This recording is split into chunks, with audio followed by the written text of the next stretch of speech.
সম্মানিত আমার দিনী ভাইরা, একটি প্রশ্ন এসেছে। আমার এক ভাই প্রশ্ন করেছেন, হুজুর, আমি ভুল করে জেনা করে ফেলেছি, তো আমি কি ক্ষমা পাব না?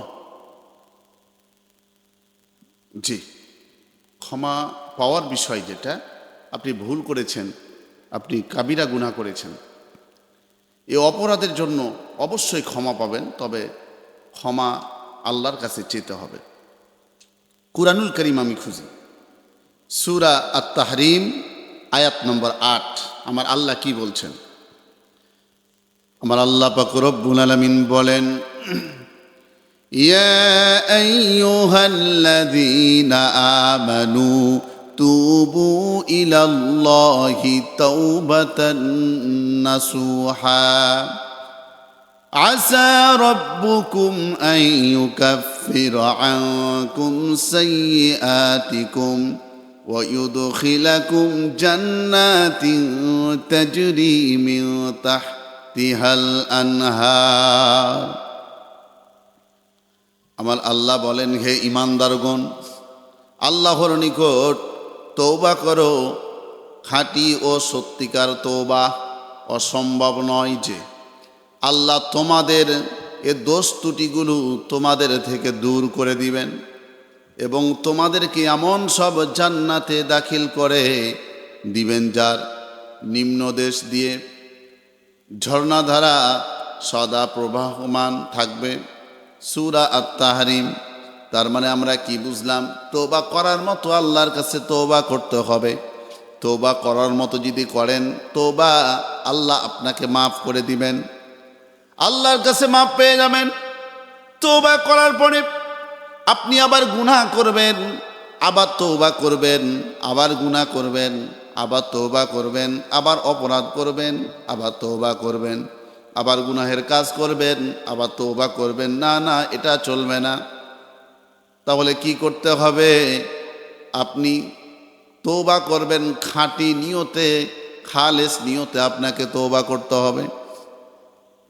এই জন্য আল্লাহ পাক রব্বুল আলামিন আর এক আয়াতের মধ্যে বলেন, ইয়া আইয়ুহাল্লাযীনা আমানু কু আনফুসাকুম ওয়া আহলিকুম নারা। হে ঈমানদারগণ, নিজে বাঁচো এবং আহার পরিবার পরিজনকে বাঁচাও। আগে নিজে বাঁচো, নিজে বাঁচলে না আরেকজনকে বাঁচাতে পারবেন। আগে নিজে বাঁচতে হবে। নিজে যদি বাঁচতে পারেন, আরেকজনকে বাঁচাতে পারবেন।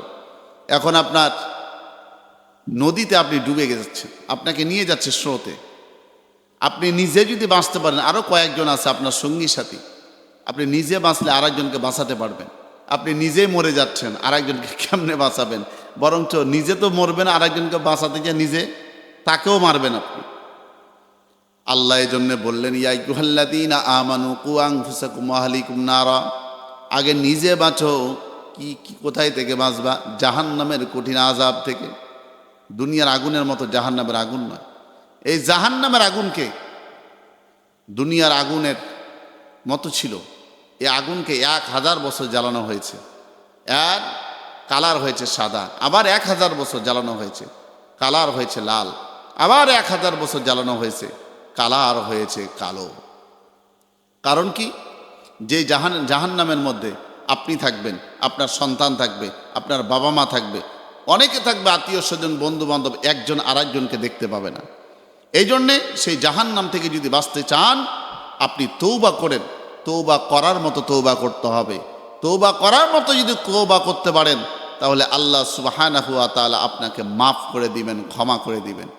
আর এমন যদি ক্ষমা পান আর সেইভাবে যদি তওবা করেন, তাহলে জাহান্নামের থেকে বেঁচে আপনি জান্নাতে যেতে পারবেন, যে জান্নাতের মধ্যে সুখ শান্তি সব রয়েছে। এই তওবার ব্যাপারে আল্লাহ সুবহানাহু ওয়া তাআলা আরেক আয়াতে বলছেন, সূরা আল আরাফ আয়াত 153। আমার আল্লাহ বলছেন, ওয়াল্লাযীনা আমানু ওয়াল্লাযীনা আমিলুস সাইয়্যাতি সুম্মা তাবু মিন বাদিহা ওয়া আমানু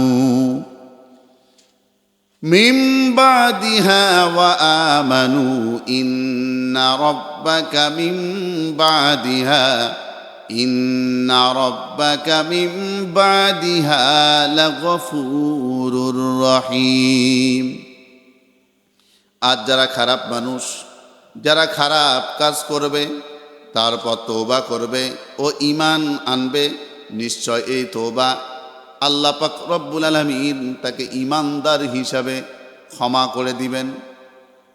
আল্লাহ পাক রব্বুল আলামিনের কাছে তওবা করার মতো যদি তওবা করতে পারো, ক্ষমা চাওয়ার মতো যদি ক্ষমা চাও, আল্লাহ আমি ভুল করেছি, আমি অপরাধ করেছি, আল্লাহ তুমি আমাকে মাফ করে দাও, ক্ষমা করে দাও, আল্লাহ পাক রব্বুল আলামিন আপনাকে ক্ষমা করবেন। কারণটা কি? আল্লাহ পাক রব্বুল আলামিন গফুরুর রহিম, আল্লাহ দয়ালু, করুণ। আল্লাহ পাক রব্বুল আলামিন অতি দয়ালু, অশেষ করুণাময়, আল্লাহ মেহেরবান, রহমান, রাহিম। আল্লাহকে যদি ডাকার মতো যদি ডাকেন, আল্লাহ গো আমি অপরাধ করেছি, ভুল করেছি, আমাকে ক্ষমা করে দাও, আল্লাহ পাক রব্বুল আলামিন আপনাকে মাফ করে দিয়ে আপনাকে ঈমানদার হিসাবে আল্লাহ সুবহানাহু ওয়া তাআলা কবুল করে নিবেন। এমনও হাদিস আছে, সাহাবী অপরাধ করেছে, জেনা করেছে। যে প্রশ্নটি হয়েছে জেনার বিষয়ে, একজন সাহাবী জেনা করে নাই, তার বন্ধুর স্ত্রীর হাত ধরেছে, তাই সে বারবার আল্লাহর নবীর কাছে যায় বলছে, ইয়া রাসূলুল্লাহ, ইয়া হাবিবাল্লাহ, আমি অপরাধ করেছি, আমাকে আল্লাহ ক্ষমা করবে না? আমাকে ক্ষমা করবে না? আমি কি ক্ষমা পাবো না? আমাকে শাস্তি দেন।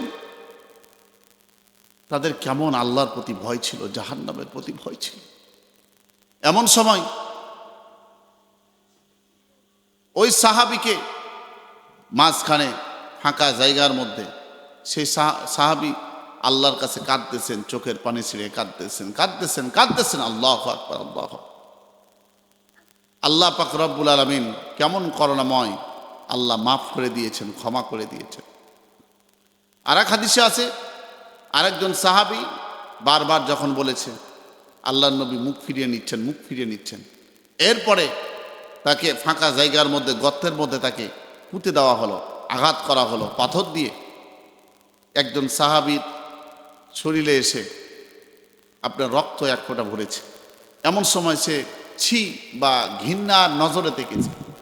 আল্লাহ নবী সেই সাহাবীকে পরবর্তীতে বলেছেন, ওই সাহাবী যে নিজের অপরাধ স্বীকার করেছে, আল্লাহর কাছে সমর্পণ করেছে, আল্লাহ সুবহানাহু ওয়া তাআলা তাকে জান্নাতি হিসেবে কবুল করে নিয়েছেন। সুবহানাল্লাহ। এই জন্য আমরা তওবা করার মতো তওবা করব, আল্লাহ মাফ করে দিবেন, ক্ষমা করে দিবেন। আল্লাহ আমাদের সকলকে সেই ঈমানদার হিসেবে, অর্থাৎ প্রকৃত তওবাকারী হিসেবে আল্লাহ কবুল করুন, আমিন।